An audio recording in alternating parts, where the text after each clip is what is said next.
look ahead right now on Sunday Morning Futures.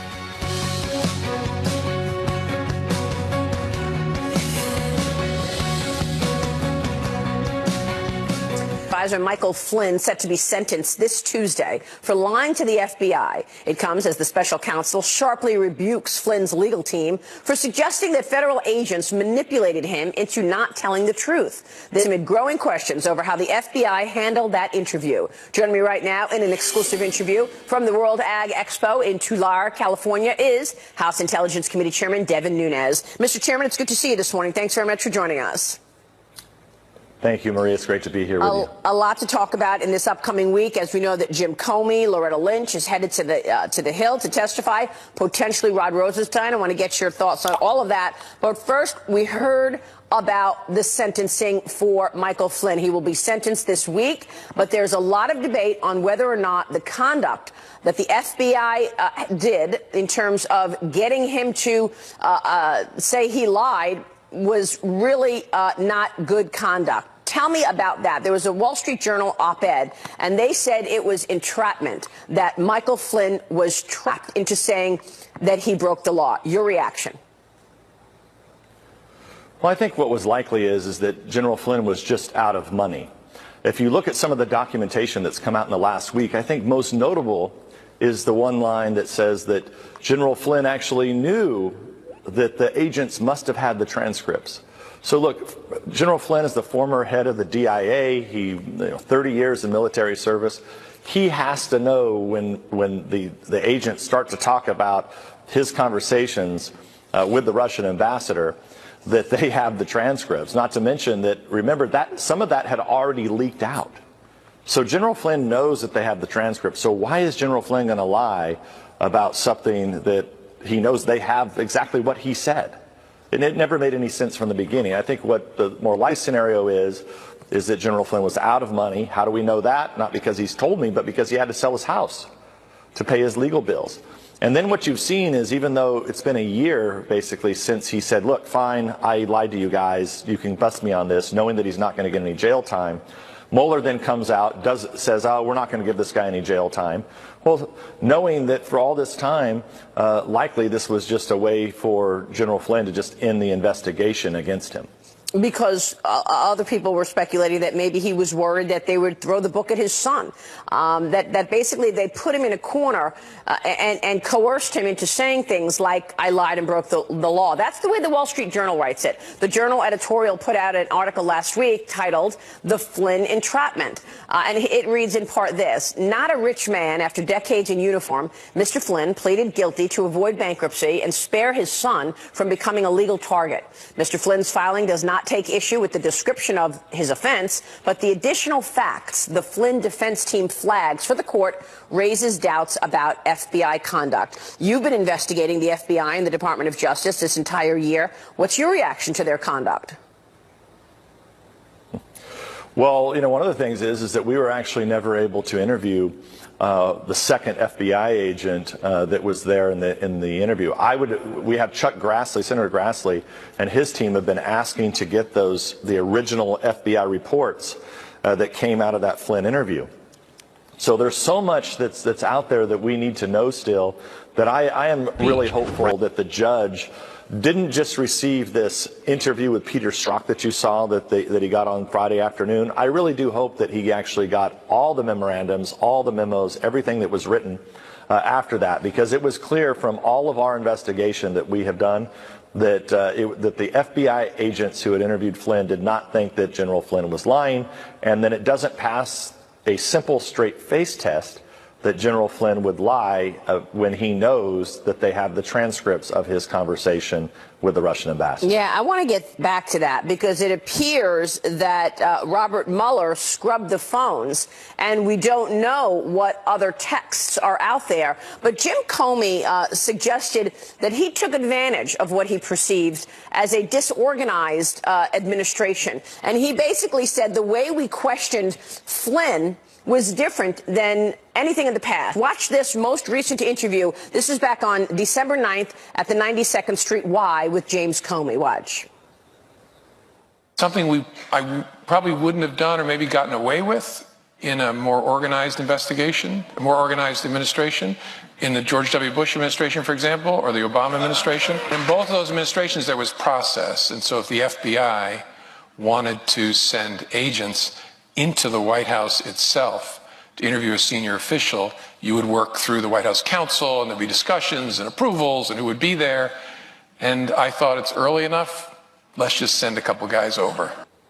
So he basically admits that this whole thing was planned, premeditated, to just send agents in and hope that he doesn't have any lawyers around him. It's frightening, Maria, that the head of the FBI, who is on a 10-year appointment, the reason that we have 10-year appointments is that so that there is some continuity of government. So the job of the bureaucracy is to support no matter who the people decide wins the election. So whether it's a Republican or a Democrat, the bureaucracy there in Washington, in the swamp, should be there to support the administration, not take advantage of the administration. And that's why you hear this, called the swamp there in Washington, D.C. It's for exactly cases like this, where you have the FBI director who is on a 10-year term who decides he's going to take advantage of a disorganized transition going into Washington, as he put it. And that is, I think, above all else, that's alarming that anybody in the federal bureaucracy would think that way. And I think that's why you're seeing so many Americans disillusioned with Washington. And in fact, I don't think Donald Trump has done everything he can do to try to drain the swamp, as he calls it. I don't think any of that's going to happen until you start to get some of these agencies out of Washington, D.C. When you have 90% of the populace in Washington, D.C. and 90% of the workforce who vote extreme left and vote for Democrats, you have an unsustainable system. And so I think it would be helpful to get, the EPA, the Department of Interior, some of these agencies out to maybe where the rest of America lives, and they might be a little closer to the people. So you just mentioned the so-called 302s, the reports that you've been asking for a year from the FBI and the DOJ. More reports, so-called 302s, were released on Friday. The president tweeted about it. I want to show you what the president said over the weekend and this morning about these reports, and then get your reaction to what you've seen and what is still missing. So the president tweeted this. So where are all of the missing text messages between fired FBI agents Peter Strzok and the lovely Lisa Page, his lover? Just reported that they have been erased and wiped clean. What an outrage as the totally compromised and conflicted witch hunt moves ever so slowly forward. Want them. What happened here, Congressman? My guess is that the Mueller team, they had to get rid of Page and Strzok because the IG discovered that they were biased against the White House and the people that they were investigating.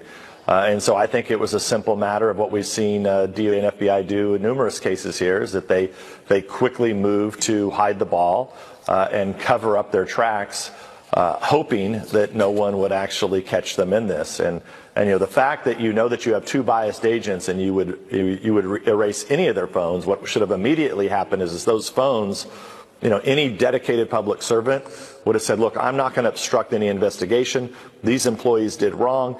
Those phones should have been turned over immediately to the IG so the IG could conduct an investigation. Since they did not do that, you have to wonder, these are sophisticated operators, some of the best operators that we have in all of government that have worked at DOJ and FBI for a long time. The fact that they wouldn't turn these over is just another alarming fact and a disturbing set of facts that continues in this whole fiasco. It's just extraordinary, which is why then the Wall Street Journal came out with another op-ed titled, Checking Robert Mueller. A judge brings to light the FBI's dodgy conduct in the Michael Flynn case, writes Kimberly Strassel. Now, you want to break some news this morning in terms of what you're going to be calling for in the new Congress to try to get your arms around this stream of information that the American people have yet to see. Tell us about what you're going to be calling for in 2019.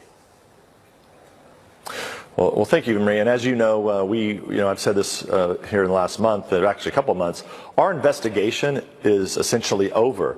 We have everything that we need. What we're lacking now is we're lacking the declassification by the president. And for various reasons, the president or his staff doesn't want to do it. Therefore, I think it's important, if the president doesn't want his hands on it, we have to have somebody, some office that's going to look at all of these issues and all of these documents that need to be declassified. I think if the president was to create some type of office like this, I'm going to be working with my colleagues to work on and send some example over to the president of a transparency type of office, so that the Congress, the American people, others can put in requests of documents or issues that they want declassified. That way the president doesn't have to take this full burden on, and the Congress has somewhere where we can go to try to avoid the swamp creatures, let's say, from getting involved in ensuring that the American public is kept in the dark. We need to make sure that there's light. I always say that sunlight is the best disinfectant in Washington. The more that we can get declassified, I think the better.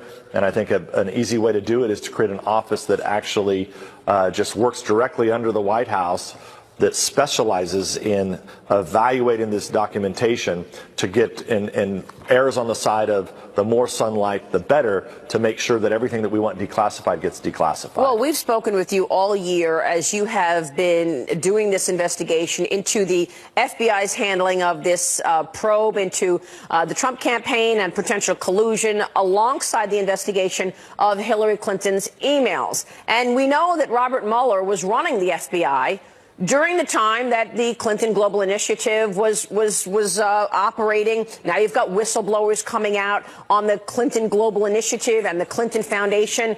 Most people don't realize that these are all the same players who were actually running things at the government agencies that are now investigating that same thing, like Robert Mueller. What do you know about Robert Mueller's probe and when it is ending?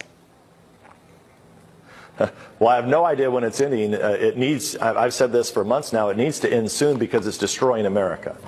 You have over 40% of the American people believe that the Trump campaign colluded with Russians, even though there is not one shred of evidence that that happened. And in fact, the only evidence that we know for sure is that the Democrats and the Hillary campaign colluded directly with Russians. By hiring a foreign agent to go talk to Russians to get dirt on the other candidate. The same is true for this Clinton Foundation investigation. Let's not forget that one of the lawyers for the Clinton Foundation is serving on Mueller's team looking into the president. Let's also not forget that you had the Clinton Foundation taking hundreds of thousands of dollars from not just Russians, but other countries, and at the same time why those countries had business before the State Department when Hillary Clinton was there. So there's all kinds of circumstantial evidence. We've been looking at this under the direction of Peter King, my colleague on the Intelligence Committee. We have lots of things that look really bad, but at the end of the day, until you get either a special counsel or someone in the Department of Justice who's going to be able to operate with autonomy to actually go in and bring this and prosecute it, I think justice is still going to continue to be denied. So I'm hopeful that someone within DOJ is looking at this, but I don't have a lot of confidence right now after the last couple of years of what I've been seeing. So we don't have a peep on any of that, where we actually have news and evidence of wrongdoing, and yet every portion of the president's life is under the microscope, being investigated, from his personal transactions to his business transactions. Just extraordinary, actually. We want to take a break, Mr. Chairman. I want to talk to you about China and a lot more when we come right back. Stay with us. We've got more with Devin Nunes. And the man who challenged Nancy Pelosi for the Speaker of the House will be with me, Congressman Tim Ryan, reacting to her term limits deal with Democrats. Ohio Congressman Tim Ryan joins me to talk about that, plus his reaction to the latest ruling on Obamacare. Plus, ahead, California Republican Congressman Darrell Issa joining me to discuss what he expects to hear from Jim Comey testifying tomorrow. Back in a minute. I'm Ken Jacobus, and I switched to the Spark Cash Card from Capital One. I earn unlimited 2% cash.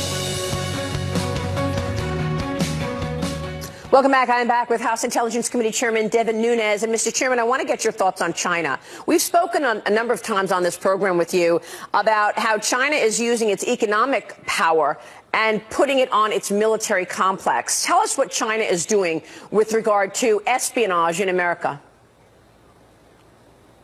We actually just completed our investigation on China, so we've had a couple-year-long investigation. We just approved it last week through our committee. It's a classified report, of course, Maria, so a lot of the work that we did we'll send on to other parts of our government. But what we found is that they're moving in with leverage, like loaning money, building infrastructure. I think most concerning is when they get a hold of the electrical grid, they get a hold of the banking system, and then they go in with companies like Huawei or ZTE, and they offer basically free infrastructure, so free communications infrastructure. And my warning to a lot of our allies in the countries that I meet with is, look, there's nothing for free. What the Chinese are doing with that is that they're ensuring that they control the communications infrastructure so then they can monitor for economic purposes those businesses and others that they may want to get involved in so that they have total control and manipulation capability over those countries and governments. That's incredible. And I know that the CFO of Huawei was arrested. She was held in Canada. She got out on bail. Is that more about espionage than it was about Iran sanctions? You know, I don't know about that. I would refer to the Department of Justice, and it's probably not something that I should comment on. But I do know that Huawei is actively going around the globe and offering products way below their own cost. So that doesn't make any sense. Somebody is subsidizing that. And in today's world, with the ever-growing and quickly changing ways that we communicate, if routers are put in, and this is something that we've worked on for many years on the House Intelligence Committee, looking at routers can take that information and quickly route the information quickly back to China, where then they can comb through it. Right. And I think that's the concern, is that there would be games being played within these within the communications infrastructure that would allow for the Chinese to spy very easily. And I think that's one of the big concerns that we have here, is that the American people have been having to listen to this Russia nonsense for so long. And it's not that Putin's not a bad guy. And in fact, we had been the ones that had warned about Putin's ever advancing capabilities. Right. But at the same time, we've totally ignored China. So the House Intelligence Committee, even though it didn't get a lot of coverage, we spent the last 2 years doing an in-depth look into China and what they're doing and how they're expanding across the globe. And I was glad to see John Bolton, our national security advisor at the White House, actually step up and have a plan for Africa. And I think they're going to have to do that elsewhere around the globe to combat what is the real threat, which is China. Because he declared Russia, China, national security threats in Africa. Okay, real quick before you go, Mr. Chairman, you're facing a deadline this upcoming week. Will we see a partial government shutdown? Well, you know, you have people dug in, and it doesn't make a lot of sense to me. The president ran on infrastructure for border security, specifically building walls. There's at least 500 to 800 miles on our border where there is fencing now. Right. Fencing that takes a lot of money to upkeep. It doesn't work. Or if you can replace it with new infrastructure, a wall-type feature similar to what we see in countries like Israel. That's the issue. You know, there are even some Republicans that won't get behind the president on his border wall funding. Yeah. Real quick. Yeah, just remember, I mean, we have a few suspects in the Senate that are leaving the Senate. We only have 51 votes in the Senate, but remember, even if we had every Republican, all 51, all right, we still need 60 votes in the Senate to end the shutdown. Devin Nunes, so thank you, and thanks for having me on. Thank you so much for joining us this morning, Congressman. We will see you soon. Thank you. We'll be right back with Congressman Tim Ryan of Ohio. The wind just keeps changing directions and hitting me in the face. I'm triggered by bacon being inside and me being outside. Complaining, he's triggered. That's inside eating bacon. You got it tough. You're just playing into the stereotype for us, brother. Am I supposed to be defending us? Listen, that was earlier on the show. It was raining outside. We were eating bacon inside. So you okay? You guys are mad that I got a participation trophy. When I was 8 years old, we didn't band together and demand those. Someone gave them to us. So if there's anyone to blame, it's whoever was handing those out. Yeah. What if we sent you to Adulting 101? The reason we're talking about this, there's now adulting classes in a couple states teaching millennials like you basic skills, sewing, cooking. Why do I need to know how to sew or cook? I've got practical skills. I can order food. I can go to These are very millennial answers. Have you ever sewn anything ever? No, I don't know how to sew. You know how to sew? I do know how to sew. You do? Is that a millennial thing? Not well. I don't know how to sew. Notice, so what about write a check? Have you ever written a check? What? You can just like nowadays you can just put your phone up to the thing and it pays it. It's true. I mean, Are you like a Venmo guy? But yeah, I do Venmo. do you do your laundry? Yes, I do my historically, I did my laundry when I was like a little kid. I've always done my laundry, but now in this city, you don't get a washing machine. It's true. You can't unless you have a mansion. You don't get a washing machine, so no, I have to drop off. It's like a city for millennials. Yeah, New York I City. do think a lot of millennials get a bad rap. I'm married. I'm married to a millennial who's actually more mature than I am, so I have to say it's not everyone, but I do find a trend. I want to say something to defend us. All right, you tell us. People are frustrated at times with this country, and the middle class is getting squeezed. We are graduated into that middle class. We have a ton of debt. We're dealing with all these same things, and we weren't in charge, and we didn't put us in that position. So and then we get blamed. We inherited a lot of issues, and then we get blamed. What are you doing to help? Well, we're not in charge. Just passing the buck. Exactly. But what's happening? But I caught a tweet. One of our staff members, Avi Greenberger, he tweeted this. I didn't know who it was at first. I didn't look at the name. I just was reading it. I thought this is a great tweet. He said, "My parents are on my plan. Same for cable TV, and they use my Hulu, Netflix, and Amazon logins, hashtag millennials." So he's saying his parents are actually drafting off of him. I know tons of my friends and their parents use their Netflix and their Hulu. Yeah, but that's because a lot of like my dad doesn't know how to work that stuff, so he'll like call me. Right, so my mom uses. I use use my mom's cell phone plan, and then I tell my mom how to use her cell phone, and it's kind of a yeah, quick but you know it goes both ways because then those like my dad can read a roadmap better than I ever could. So there's a different skill set. What's a roadmap? We also have an email from Kathy in Pennsylvania who says, "I am a baby boomer who raised 5 sons. 2 are millennials. All worked their way through college. They all have good jobs and are raising families. I taught them how to cook and balance a checkbook. I was a single working mom and tough." Well, you certainly sound good tough. for you. There were no excuses, Adam, in that email. Yeah. There you go. Yeah. I'm not making excuses. I am, but I'm just trying to put you in a bad All right, here's an email from Denise. We used to have these classes in junior high. It was called home ec. That's right. Shop class and business math. Maybe these classes should be brought back. She raised a good point. I took home ec classes. I had to learn how to bake. The shop classes, woodworking, and all that. I took home ec. I never took shop class. I think it's the only class I regret never taking because I can't disassemble or assemble an engine, small engine, stuff like that. It would be really nice to know how to do. Let me just say, I'm not a millennial, and I don't know how to do any of that stuff. So some of it is just, I stand by us. I think the future is bright. And that's going to be my final. Listen, you guys are tech savvy. Point. We need you to be tech we're gonna be savvy. fine. That's like the future is tech. We're fine in the future. The jury's out. Let us know. Friends at foxnews.com. Well, it's great hearing your side of the Thanks for story. coming on. I appreciate it. I tried to defend you a little bit. I did my hope best. that And his socks read bad for badness sake. And I got a good for goodness sake, too. Oh, okay. Oh. The other. All right, Thank we you, have sir. to turn now to some headlines. Take a look at this. A brazen display of road rage caught on camera.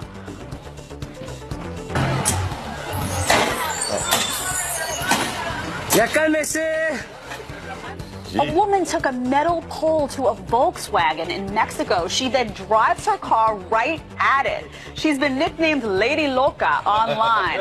Local media report the rage started after the 2 vehicles were involved in a crash. Trash Day is this little boy's favorite day of the week. He greets the truck every time it comes, but this time the Indiana worker showed up with gifts. Now you're official Ray's employee. Oh, I love this. He gave the 2-year-old a t-shirt, hat, and his own mini trash truck. That's adorable. That's great. That's cool. A mascot body slams a fan in Chicago. A fan allegedly punched the Blackhawks mascot, Tommy Hawk, and put him in a headlock. Tommy fought back, grabbing the fan, throwing him to the ground. The team is looking into the incident. Those are your headlines. Probably a It's pretty millennial, intense. Could be a millennial, you never know.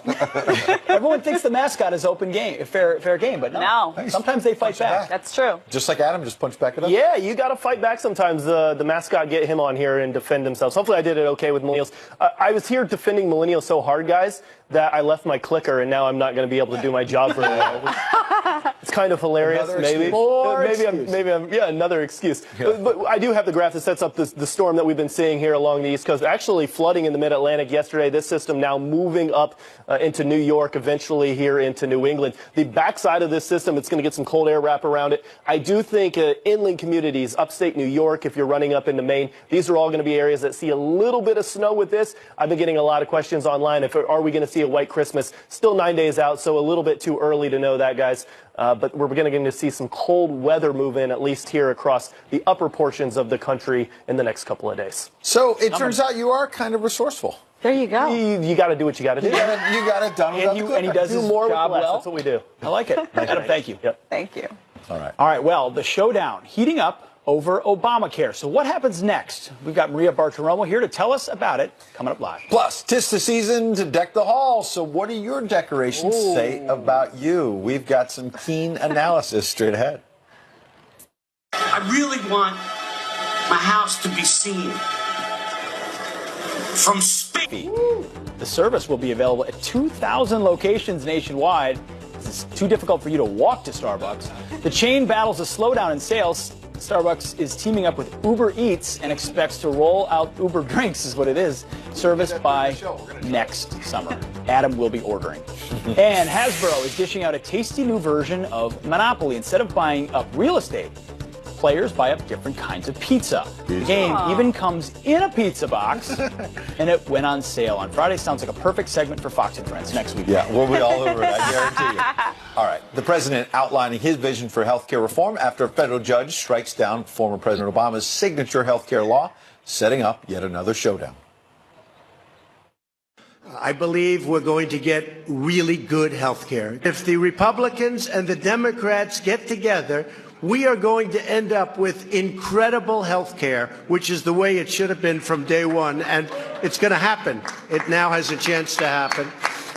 Well, former President Obama taking to Facebook to downplay it, saying in part, and I quote, "As this decision makes its way through the courts, which will take months if not years, the law remains in place and will likely stay that way." Here to react, Fox News Sunday host Maria Bartiromo. Maria, thank you so much for being here. Okay, thank you so much. You know, I've been saying all morning, President Trump is sounding very optimistic about the ability of Republicans and Democrats to sort of meet in the middle on this and make something happen. I feel like they see this issue too differently to come together. What do you think? Well, I mean, now we can actually see if the Democrats have a plan for health care. This is what they've been promising this entire campaign season. I mean, the point of all of this is now that there's no penalty for those people who do not have insurance, then the law cannot stand. But this entire midterm election season, we've been hearing health care is number one issue. We have a plan. We're going to fix this. So next question, does the Supreme Court rule the same way as this federal judge? And will the Democrats be able to pull something together and make something happen in the new Congress? Don't they have a plan? And it looks like Bernie Sanders-style government-run health care. It's Medicare for all. Will that become the de facto spot for Democrats? Well, probably. But, you know, that's not going to get them passage of a law because they're going to need their Republican colleagues there in place. So, I mean, this is actually cutting to the chase. Are we going to see 2 years of investigations, a lot of bluster against President Trump, or are we going to see actual legislation get crafted and the work to be done for the American people? We'll see about that. I'm going to ask Tim Ryan today. Congressman Ryan is from Ohio. He's a moderate Democrat. He wants to get things done. He may even want to challenge President Trump in 2020. So he's one that I'm going to be asking this morning about all of this, as well as the fact that he put term limits in place. He is among the leadership to put term limits in place for Nancy Pelosi. He flipped in his support for her. That's right, because she agreed to term limits, which I'm questioning. She was going to have 2 years. Now she's got 4. Yeah, right. she got I don't even understand this. Pretty good gig. Yeah. So you mentioned investigations. Democrats claim they want to get some stuff done. Meanwhile, we hear nonstop subpoenas. They're already lining up. They're investigating Trump Organization, Trump presidency, the inaugural. You can go down the list. Some news this morning. President tweeting about the FBI again. Peter Strzok and Lisa Page, you've been on that story from day one. But Rudy Giuliani, as I understand it, was on Fox News Sunday. And when asked by Chris Wallace, will you let the president sit down with Robert Mueller, he said something like, "Over my dead body." Right, because why would the president sit for an interview when he knows all of the malfeasance that has gone on within the top ranks of the FBI? Now, this upcoming week, Jim Comey will testify again. Loretta Lynch expected to testify in a closed-door meeting. Possibly Rod Rosenstein. We're not sure. I'm going to speak with Darrell Issa, the congressman from California, who's going to be face-to-face with Jim Comey and Loretta Lynch this upcoming week. As well, Devin Nunes obviously has been on this from day one as well. People want accountability, Ed. I mean, at this point, it looks like they got away with it. We know what happened with Peter Strzok and Lisa Page and those hate texts against the president. So we're going to talk about that. And then, of course, the other angle to this story is the president's incoming AG. Yeah. He's got to get the right attorney general in there to handle all of this, as well as make sure that you're seeking the truth. And that's why we've got former AG Michael Mukasey on this morning to talk about that. Equal justice under the law, a novel concept these days. Exactly. Yeah. Sunday Morning Futures, Ian, Don't about miss 14 it. Top of the hour. Thanks so for much. being here, Maria. Thank you. All right, some fun as well. 'Tis the season to deck the halls, so what does your light display say about you? Yeah, we're doing some deep analysis on this one. And I have a couple of gifts for Jed and Pete. That's next. I got one, too. Oh, I can't wait to get my gift. All right. We should have got Maria a gift. Yeah, where's my gift? She's the gift that keeps on giving. Anytime, anywhere. Fox News Go. What do your holiday light displays, I guess, say about you? You shine so bright. Which holiday light display are you, and what does it say? If you like the white lights, you like the icicles, you like the red and green. So, Well, small, white, twinkly lights, you are a traditionalist, so that would be me, actually, and that's pretty I accurate. think that's about right. Yeah, No, I actually do think you can glean a lot from people's lights. Now, the icicle lights, move to the next one.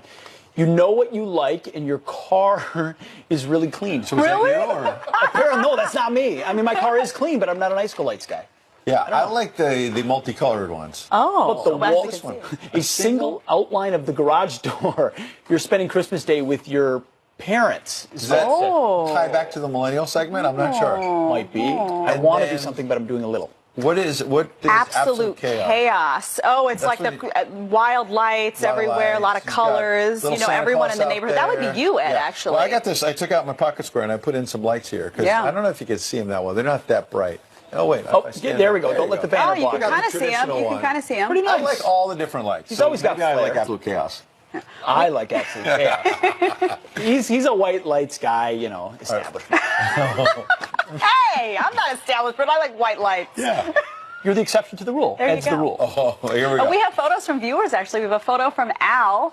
I guess I'm another category. I'm 65, and I'm old school with mostly large colored lights. That looks beautiful, Al. I do like the large color lights. Yeah, You they forget are about beautiful those. outside. Yep. And this photo from John says multicolored lit up icicles draped across his garage. That's pretty Oh, cool. I like that. How do you get in your garage then? You're not going to use it. You got to keep the clean car. All right, Barbara sends in this photo. Show colored lights around front of her home and draped across the front bushes. Yeah, That's really cool. I like pretty. that. It's not- There's like light We have netting. one from Tony in Massachusetts. Not sure what this says about me, but the neighborhood loves my mermaid. Woo, that's creative. What's the deal? Maybe an artiste. Like the modified lamp, the leg lamp from Christmas Story. Yeah. It's been great having Jed here. I'm not going to be here next week. I'm taking some family time. So I thought, I was listening closely to Jed saying what she really liked. So I know you're here next weekend. This better not be a snake or something. I'm not even going to. No, so I'm not going to scare you. This is legit. Do you want me to open it now? Ed is actually, I open will it. say this, Ed is a good Scared. gift giver. Really? He's got an eye for things, I you just know. think, Really? so untuck it, which is a man's clothing. Oh, I'm so excited. Wow. Oh, he really does listen. You said that you like the roomy I stuff. love this. It's roomy. It's a flannel. It's cozy. So when you're waiting for your mom's lasagna on There Christmas you go. morning, there's I'm your going to shirt. take a picture on Christmas morning wearing this. Look at Thank you, that. Ed. Ed. That's a real gift. That's a from Ed. real gift. I was ready to get like a snake popping out of a box or something. That'd probably be more like what I usually. Now, I was you. so excited about this one. I think this typifies Pete. But then it's sort of a dual use, you'll see. So, Merry Christmas. Are you scared? Thank you, Ed. Appreciate it. Am I scared? Of course. You live in fear? Did you do it? I did You it. did I went it. for it, all in. Oh, it's the Trumpy Bear. Yes! Says Pete Hanks says more than the Trumpy Bear. I'm sitting there missed watching you. Fox. Oh, that is I see amazing. this guy advertises all the time. It's got the Trump bear, it's got the red tie. I'm thinking MAGA bear, and then I thought you could bring it home to Gwenny. So it's no use. Your daughter can use This it. will have a prominent spot. It's got the red tie. It's very soft. When you see the commercials, you don't think it's real at first. You But think it it's is. I a ordered it parody. like this is real. Oh, and actually, in my office, I have a certificate of ownership. I got to get it. I swear. They send you a birth certificate. You better give me that certificate. Yeah. Trumpy, I don't know Wow. what I'm going to name him, but I'll figure it Great. out. Ed, I got something for you. Now, I only got it Sorry because about this. you told me you were getting me something. I'm not as Okay. thoughtful as you. But, Well, but we know as that. I hand this to you, let's roll a little reminder. Oh, here we go. No. What's the reminder? I got my waffle maker over here. I'm going to make Look at waffles that. Maybe while you we're can make some on live broadcasting. TV. My kids love it. I've never made I'll it at hold it for home. you Now so you I don't can. stop. You've already this. failed. You put it down, and then you this out of your flip it this way. So it's kind of like idiot-proof. All right.